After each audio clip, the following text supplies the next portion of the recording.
Budapest, a city of grand architecture, winding streets, and stories carved into every stone. But beneath its romantic facades lies a shadow, one cast by decades of Soviet rule. For nearly half a century, the Iron Curtain shaped the rhythm of life here. The reminders still linger, not in the open, but in forgotten monuments, hidden bunkers, and repurposed relics of the past. For 1,000 years, Hungary stood at the crossroads of empires, the Habsburgs, the Ottomans, the Nazis. But in 1945, a new ruler arrived, one that would cast a shadow over the nation for more than 4 decades. When the Red Army marched into Budapest, they were seen as some liberators, by others as conquerors. The Nazi occupation had been brutal, leaving much of the city in ruins. But Soviet liberation came at a cost. With victory, the Kremlin tightened its grip, and soon Hungary was no longer free. The years that followed turned Budapest into the beating heart of communist Hungary. The country became a puppet state of Moscow, ruled by an iron fist, the Communist Party. Backed by Soviet influence, seized control of the government, the press, the economy, even the thoughts of its people. Stalin's presence loomed over everything. His statue stood tall in the streets. His image was stamped into coins. His ideology dictated how people lived, worked, and even spoke. Dissent was not tolerated. The feared AVH, Hungary's secret police, made sure of that. Thousands were arrested, tortured, or disappeared, accused of being enemies of the state. But in 1956, the people of Budapest rose up. It began as a student demonstration calling for freedom, democracy, and an end to Soviet rule. Within days, it became the nationwide uprising. The streets of Budapest erupted in revolution. Soviet tanks rolled in, but for the first time, they were met with resistance. For 12 days, Hungary tasted freedom. The Stalinist government collapsed. The people tore down the statues of their oppressors. The world watched as a small nation stood up to a superpower. But Moscow would not allow it. On November the 4th, Soviet forces returned, this time with overwhelming force.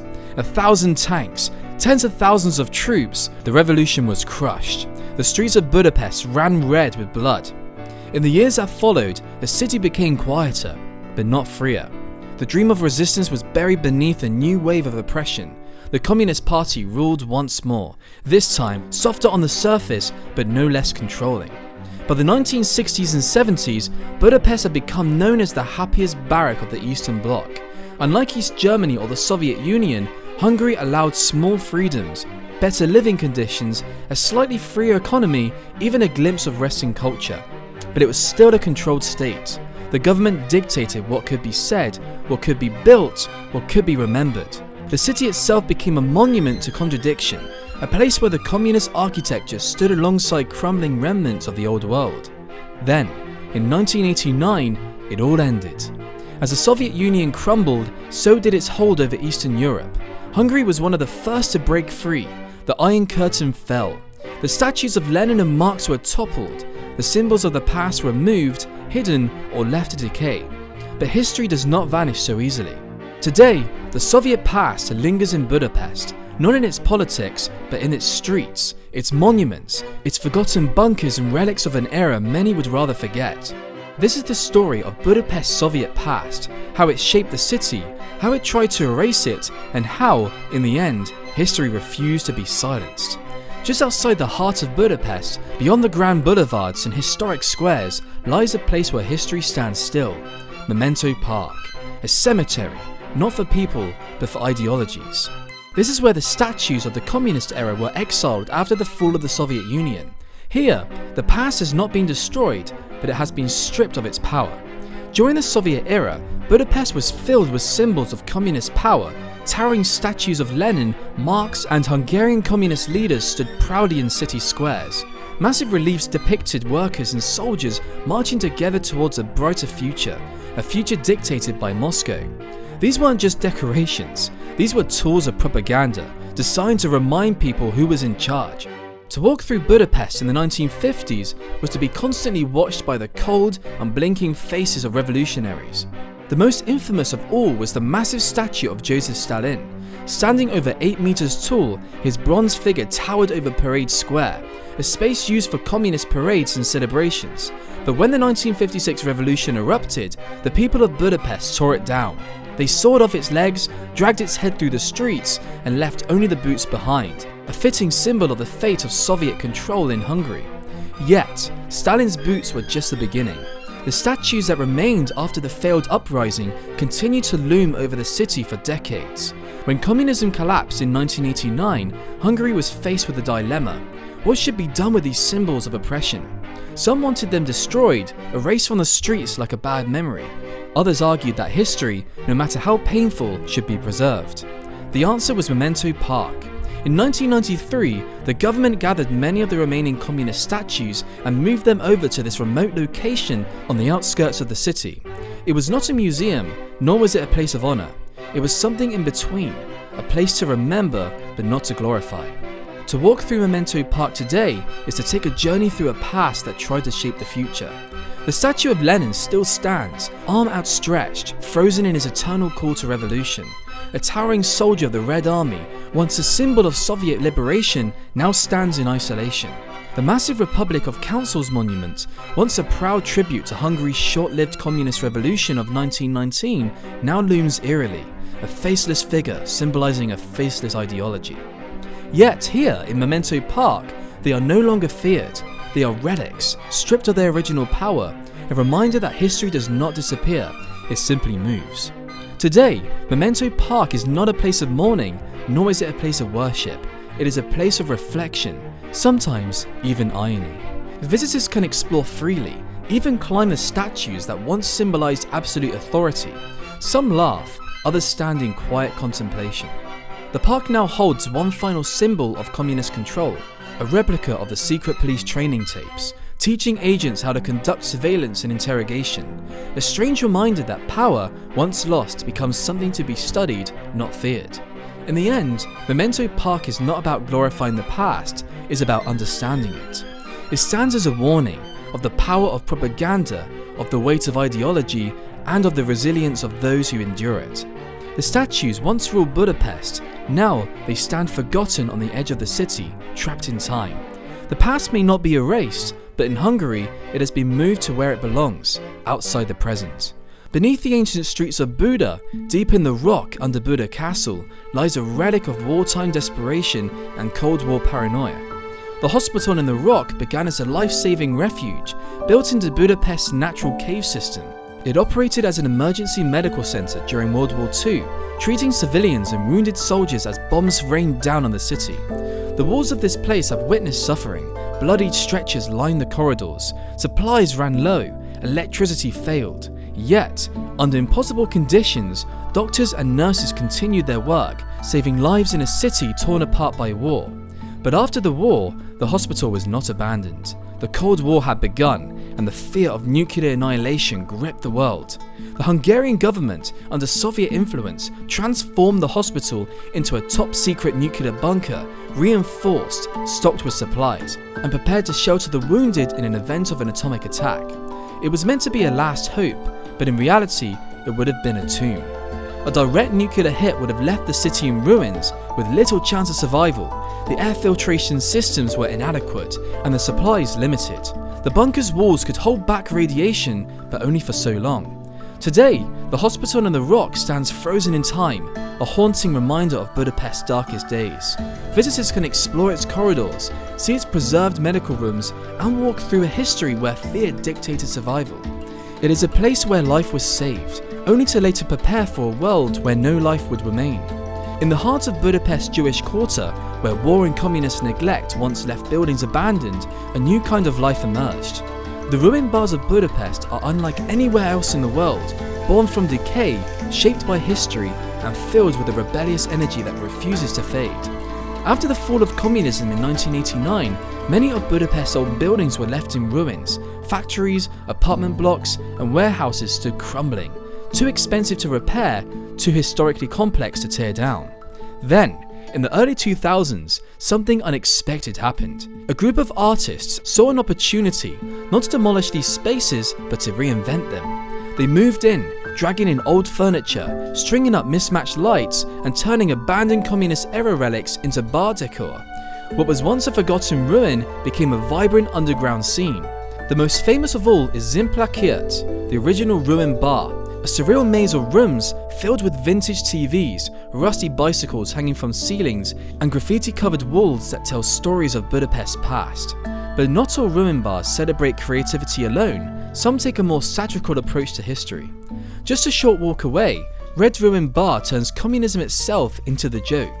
Here, Soviet iconography is mocked rather than glorified. Stalin and Lenin's faces are scrawled over with the graffiti, propaganda posters are given absurd slogans, and the entire bar feels like a tongue-in-cheek response to Budapest's past. Today, ruin bars are a symbol of Budapest's resilience, where history is not erased but transformed. They are a celebration of survival, a place where the past and present collide in a chaotic, unforgettable way. What was once a ruin is now a revolution. Stepping into Budapest Retro Museum is like stepping into a different world, once frozen in time, preserved in shades of beige, orange and communist red. This museum is not about grand monuments or political speeches, it is about the everyday life of those who lived under Hungary's socialist regime, what they ate, how they dressed, what they watched on television, the details that history books often forget. One of the first exhibits is a full recreation of a socialist-era apartment, a typical home for an ordinary Hungarian family in the 1970s. The furniture is uniform, mass-produced, functional but uninspired. The wallpaper is faded, the colours dull, but to those who lived through it, this was home. On the walls, we see propaganda posters promising a bright communist future, but the apartment itself tells a different story. One of rationing, limited choices, and a life dictated by the state. The kitchen is simple, there is no abundance, no exotic flavours, just the basics. Meals were practical, not luxurious, everything had its place because choices were few. As we move through the museum, we come across the technology of the time, primitive by today's standards, but once considered cutting edge. Soviet-made televisions, radios and record players filled Hungarian homes. Though they were slow to evolve, Western products were hard to come by. Owning something like a Japanese Walkman or American-made Levi's jacket was a symbol of status, and often had to be smuggled into the country. One of the most iconic brands of the era was Orion, Hungary's own electronics company, which produced televisions and radios for decades. These devices weren't just entertainment, they were a connection to the world, albeit one carefully controlled by the state. The museum also preserves the childhoods of an entire generation. Hungarian children grew up with a unique mix of locally made toys and Soviet imports. Unlike Western brands like Barbie or Hot Wheels, communist toys were often simpler, wooden building blocks, tin soldiers, and dolls that all looked eerily similar. Board games and puzzles often had ideological themes, subtly reinforcing the values of the state, even in play. Even cartoons followed strict guidelines. Entertainment was acceptable, but only if it promoted socialist ideals. Then there was the Trabant, a tiny boxy two-stroke engine car that became the symbol of the Eastern Bloc transportation. Slow, unreliable, and made from cheap plastic-like materials, the Trabant was the car of the people. It wasn't a luxury, but it was a necessity. But it often came with a catch. Waiting lists could be years long, and those lucky enough to own one had to become amateur mechanics just to keep it running. Alongside it, we see other Soviet-era cars, each one a relic of an era when car ownership was both a privilege and a frustration. The walls of the Retro Museum are filled with state-approved messages, promises of equality, brotherhood, and a glorious future under Soviet guidance. But reality was different. Behind the slogans, people whispered about the shortages, the surveillance, the restrictions on free speech. Yet for many, nostalgia remains, not for the politics, but for the familiarity. The certainty of a world where, despite limitations, life had a rhythm. The Retro Museum captured that feeling, preserving the remnants of a time that no longer exists. Today, it stands not just as a collection of objects, but as a time capsule, one that tells the story of a generation who lived through it all. One of the museum's unique features is the Communist Parade stand, where visitors can step into a piece of history, originally used during national celebrations and parades. This stand is now a reminder of how the state sought to display its strength through controlled spectacle. As for those seeking a more interactive experience, the museum offers an interactive police car, where guests can sit in a vintage police vehicle and feel what it was like to be on the other side of the law during a time of strict surveillance. Budapest streets are not just lined with cafes and grand architecture, they also bear witness to the city's turbulent past, including the heavy influence of the Soviet Union. One of the most striking reminders of Hungary's Soviet era is the Soviet Memorial in Liberty Square. a symbol of the Red Army's role in freeing Hungary from Nazi control during World War II. However, it also became a symbol of Hungary's Soviet subjugation during the Cold War. The memorial has been the subject of controversy for years. In 2006, protests erupted when it was feared that Hungary would remove the monument due to Soviet association, but it remains as a constant reminder of both liberation and oppression. There are other smaller memorials scattered throughout the city, plaques commemorating workers, soldiers, and the fallen, as well as memorials to those who resisted Soviet influence. Each of these markers tells a piece of the broader story of Hungary's Soviet past. Living under Soviet influence didn't just affect Hungary's politics, it seeped into every part of life, including food. Food in socialist Hungary was often plain and simple, designed for sustenance rather than indulgence. Cabbage, potatoes, and bread were staples, along with stews like goulash, a comforting mix of meat, vegetables, and paprika. Dishes were hearty and filling, but limited by what could be produced locally or provided through the state. And of course, there were the iconic Soviet canned foods, cheap and often used to create quick, mass-produced meals. For dessert, poppy seed rolls and pastries were common, though much less sweet than Western equivalents. The flavours of Hungary's past are still very much alive today, often served in local restaurants where you can experience the simplicity of a communist meal in a more modern setting. Budapest is a city that does not erase its past, it repurposes it. The statues of communist leaders may have been toppled, but they still stand. The bunkers may be empty, but their stories remain. The Soviet influence may have faded, but its traces are everywhere, in the architecture, in the memories, and in the way the city refuses to forget. The Iron Curtain fell, but history never truly disappears.